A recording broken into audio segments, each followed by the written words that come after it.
All things Lincoln Fire and Rescue today on LNK TV. I'm Dale Johnson, sitting down with Fire Chief Michael Despain. Chief, good to have you here. Good to be back. On a steamy day, and that's one of the things we're going to talk about on today's show is the fact that with weather changing and holidays, we have a string of them. Starts with Memorial Day, we have the 4th of July, it ends with Labor Day. There's a stretch of hot weather in there. So people will be out, people will be barbecuing, people maybe in the evening when we get a cool wind, they may light up a fire pit. Right.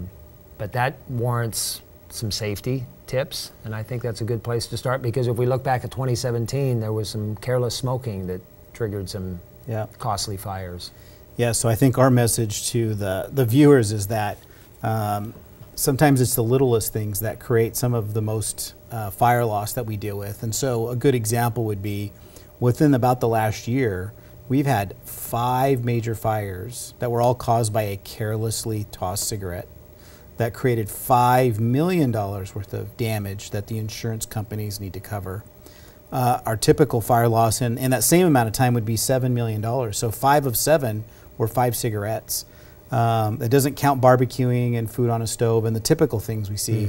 But, you know, theoretically, all of us are going to pay a little extra money in our insurance because of 5 carelessly tossed cigarettes, or barbecuing too close to the apartments, or, you know, those minor things that are highly preventable. So as we go into the summertime, we would just encourage people to please be careful of that. And we've done some work with the studio here to work on public safety announcement that basically talks about careless smoking and the impact that it has on people's lives and when they lose everything. And when you think about an apartment complex especially, is you do everything right. You're minding your business, but somebody else doesn't, and you pay the price. So that's what we're trying to avoid. The one that jumps out at me, Chief, is that hibachi on the 3rd floor balcony.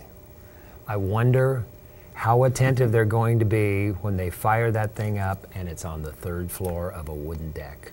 Yeah, shouldn't be there to begin with, but you got to be careful. Yeah, well, I think sometimes what is even rougher is even when it's on a lower floor, because then it catches the siding or the vinyl siding and it makes that big run, and then you just have 3 apartments on fire at once, and then it's in the attic versus 1 apartment fire in the attic. None of them are good, but for the firefighters, you know, that's just the larger number of rooms on fire at once just create that much more work for them to get done when they have a very short amount of time to get it done. And if I recall correctly, one of those cigarette fires happened because of wind. They put it in a container that was provided for them, couldn't define the container, but it blew out. So, which then tells me you have to have you have to do due diligence in making sure that the butt of that cigarette is out in the first place in the container. Well, maybe a larger point is it doesn't matter what source of ignition you have, whether it's a barbecue or smoking or fireworks or whatever. Anytime there's wind on it, it increases the intensity and the ability for it to kind of get out of hand. In fact, we routinely, the operations chief and myself, we will look at weather patterns coming up, and when we see things like very bad wind coming in, you know, high winds, sustained winds, we will actually staff up additional firefighters and units, because we've seen the impact of the typical apartment fire that we would normally be able to put out with a single alarm assignment is now multiple alarms, because the wind-driven event just creates exponential fire growth. So back to one of your points, in March, 9 people rescued from a 2-story house fire caused by improperly discarded cigarette. So there's 9 people displaced. Yep. You've got a 3-alarm blaze at Black Sands apartment by a cigarette. That was $2.5 million in loss. Southwoods apartment fire, discarded cigarette, $130,000 damage. 2 people then treated after a house fire, 27th and Norman. That was caused by a discarded cigarette. Yep. So property is damaged. People's lives are disrupted. Maybe they have to take off a job for a couple of days in order to get their personal affairs in order with having to move and change. Typically when we look at fire damage, we're just looking at structural damage.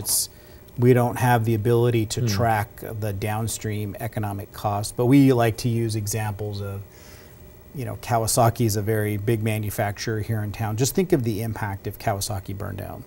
Not just to the building, it would do, you know, $1 million worth of damage to the building, but what happens to the people that can't come to work, and what happens to the taxes they can't pay, and the economic impact that has generating within the community. And so apartments are kind of like that, those microcosms of all these people together. Any one person may not be huge, it's big to them. Mm-hmm. It may be somewhat invisible to us, but really the whole community pays when we have large fire loss, because just aggregate fire loss in the community is the number one way that insurance companies determine fire loss moving forward. Is, well, what have we done in the past? We could expect probably more of the same, so let's adjust rates accordingly. So please just be careful. Just please be careful out there during the summer months. New fire station, just a few days from opening up, a new open house there for Station 11. Yeah, we're very excited about that one. Station 11 has been in a very bad spot for a long time. So we're getting a new station in a better location. Mm-hmm. We believe somewhere around the middle of June now. June 18th is what we have tentatively scheduled right now. And so we'll start putting the word out once we can lock that date in for sure with all the key people. But that station will go in service on the 18th, and we expect to see immediate improvement in terms of response time and kind of, outcomes for that area.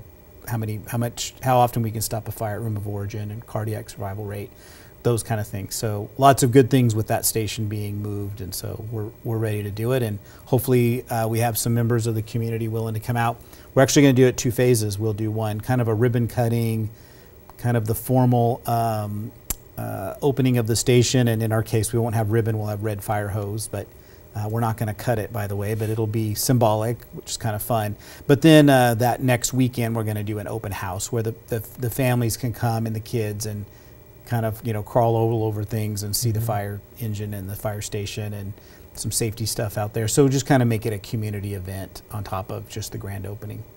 A lot of attention's been given the new stations, the relocated stations, new rigs, trucks, and engines, but a new medic unit is soon going to show up on the street. Yeah, so we've needed an extra medic unit for a long time. We run 6 every day, but the reality is during the day when we need them the most, often one has to get pulled out for either maintenance or training, and so we really kind of run our peak time with 5 units versus 6.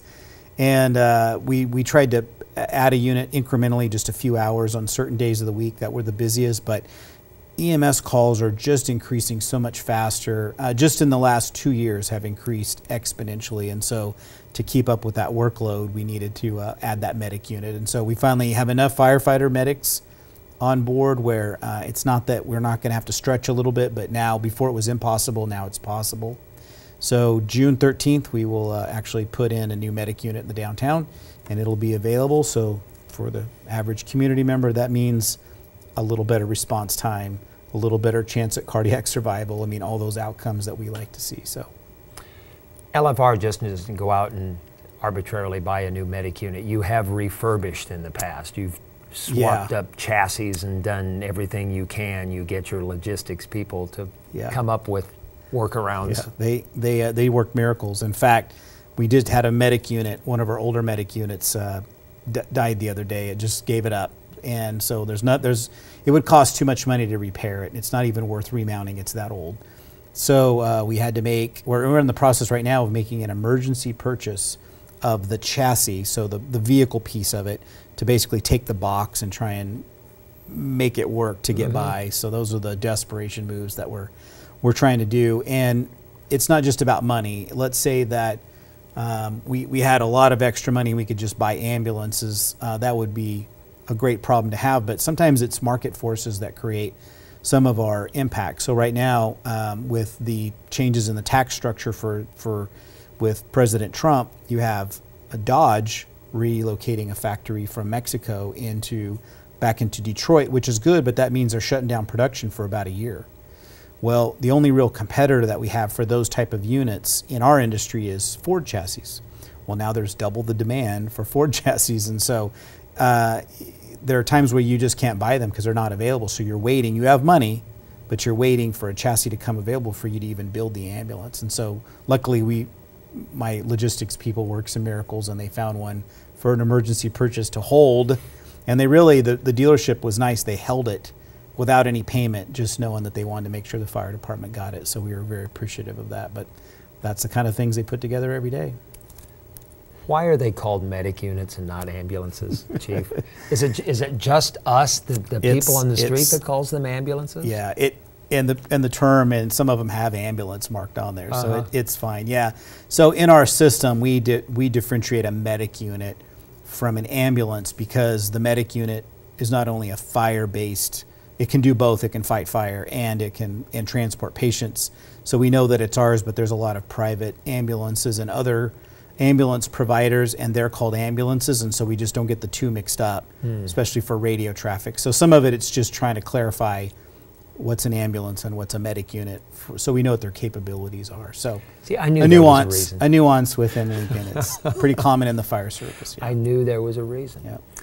Battalion Chief Leo Benish hadn't even started his career, Chief, when I came to Lincoln. So I guess I've got a year or two up on Leo, but he's retired. He started in '87, I believe, and he has since retired. Yep. Let's talk about Leo. Well, Leo's great chief officer. He's been a staple. I think he was our senior chief officer in terms of operations, and so he had been out there for a long time. But Leo was getting close to retirement. We already knew he was going to leave in September, and he had planned that. But I think what happened was I think he took a little too much vacation and just liked it. And so when he came back to work, I mean, within a few minutes, he went to the operations chief to say, hey, I think I want to retire today. I think summer's good, the weather's nice, I think I'm done. Can I go home? And we had to tell him, no, you can't go home because we need to fill your position. So we would have liked to have 2 weeks. So if Leo, you're watching, we would have liked to have 2 weeks. But at the end of the day, we are happy for him because he's going out the way he wanted to go out. Great career, great reputation. We have people already in position to come in behind him with a new battalion chief promotion with Captain Dave Engler is going to be promoted on the 13th of June.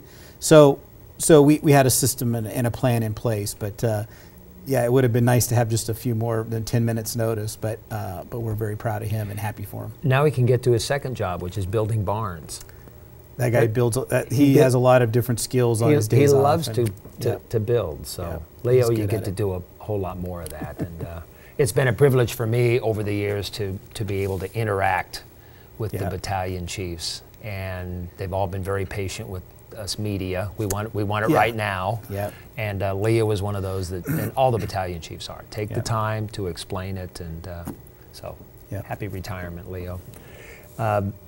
An update on all the other fire stations. Ground has been broken on a new station that will be fire station, police station combo. Yeah, so Station 15, which will be the police station also down off Pine Lake and 70th. That one has already been, the groundwork's already been done. In fact, they're starting to put up some steel columns. They're starting to put some framing around that one just because the timing was right.